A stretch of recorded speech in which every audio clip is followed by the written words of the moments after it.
రాధాదేవి జన్మ కథ మరియు ఆమెను రాధా అని ఎందుకు పిలుస్తారో మీకు తెలుసా? బర్సానా గ్రామానికి రాజు వృషభాను, రాణి కీర్తిదేవి. వారు విష్ణు భక్తులు. కానీ చాలా కాలంగా వాళ్ళకి పిల్లలు లేకపోవడం వల్ల వారు నిరంతరం యమునా తీరంలో పూజలు చేస్తూ భగవంతుని కోరుకునేవారు.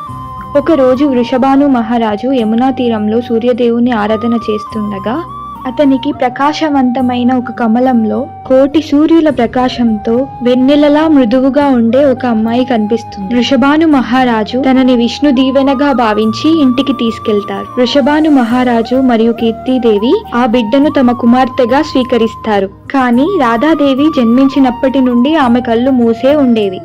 అది చూసి రాజు రాణి ఆందోళన చెందుతారు. ఇది ఏదైనా దైవ పరీక్షనా అని అనుకుంటారు.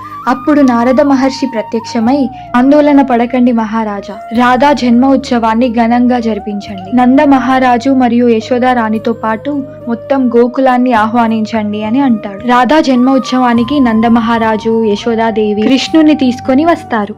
కృష్ణుడు రాధా దగ్గరికి వెళ్ళగానే రాధారాణి తొలిసారి కళ్ళు తెరిచింది. ఆమె మొదటి చూపు కృష్ణుడిపైనే పడింది. ఆమె చూపు, ఆమె ప్రేమ, ఆమె భక్తి అన్నీ కృష్ణుడి పట్లే.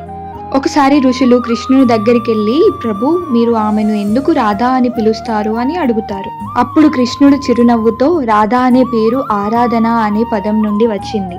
ఆరాధన అంటే పూజ, భక్తి. ఆరాధ్య అంటే పూజింపబడే వ్యక్తి.